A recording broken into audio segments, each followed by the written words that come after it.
सोरहाबा गायनो थाखाय गय फुलिनि गोनांथि जादों नामा? जादोंब्ला लांफैनो हागोन चिरां बिजनी मंगलियानाव। नंगौ, चिरां बिजनी सिङाव थानाय मंगलियान बाजारनि साखाथियाव थानाय सामगाव लांदांफारा गामिनि दैमालु ब्रह्मआ सिगांनि बोसोरफ्राव गयनि फुलि दिहुनना फानबोबाय थानाय बादिनो देग्लायबो 8 बेग गयनि फुलिखौ फाननो दिहुनदों। बिथाङा फोरमायनाय बादिब्ला फाननो नागिरनाय फुलिया 3 बोसोर जाबाय आरो फांफायाव 50 राङै हरगोन होनना फोरमायदों। सुलाद लानो थाखाय 9957808916 नङाब्ला 6003772038 नाम्बाराव कल खालाम। आङो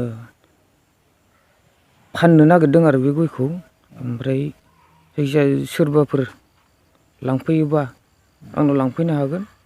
ओरैनोथ' गैयाबाबो बुरजायैनो दङ गय फुलिया। बस्ता बेसेसो जावैनायमोन? आं 8 बस्तासो जावैदों आरो बोसोरैनो आं बेबायदिनो मावबोबाय थायो। जायखिजाया आं हाखौ खालि दोनबाय थाया गासिबो। फांसेसोआव बेसेबांसोनि फानगोन? ओरैनो आङो आगोलाव जाखिनि 50 थाखानि आं फानबाय थायो आरो दाबो आं 50 थाखानिखौनो फानगोन आरो।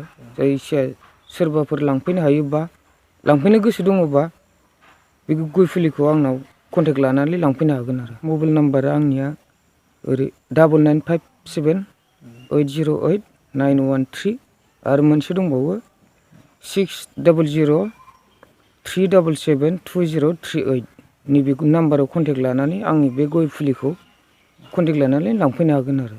मा गामि? ओरैनो बियो सामगामि लांदांफारा मंगलियानो। बेखौ आङो खनथाम गायस्लायनाय जायो आरो। फार्स्ट गायनाया माबा जाहैयो आरो फुलि बानायनाय गय फिथाइखौ मानाय आरो, ओमफ्राय बेखौ खननै गायस्लायनाय जायो आरो। ओमफ्राय आं बेखौ सैथ्र मासावनो फानजोबनाय जायो।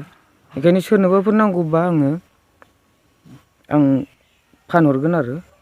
बोसोराव आङो गैयाबाबो 1.5-2 लाखसोनि आं बेबायदि फानबाय थायो आरो। आं एबार 2 लाखनि एसे खम मोनगोन। सिगां बोसोराव आङो 7-8 बोसोरसो जाबाय बे सिस्टेमनो आं जावैबाय थायो।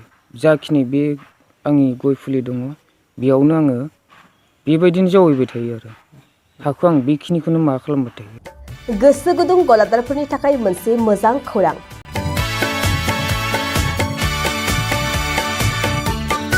अदालगुरिनि रौता सारियालियाव खुंनो लानाय मिरु एबसुनि 50बाथि बोसोरसालिया जथुमायाव एगजिबिसननि थाखाय गलादारफोरनिसिम जर'खा फोसावनाय।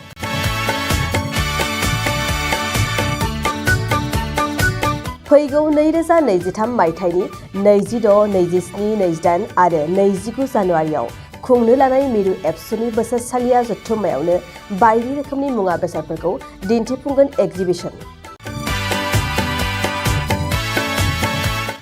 बे एगजिबिसनावनो आबादारि, हेन्डलुम, टेक्सटाइल, फिसारि आरो हारिमु बायदि बायदि आयदाफोरखौ दिन्थिफुंनो थांखि लादों बानजाय आफादा।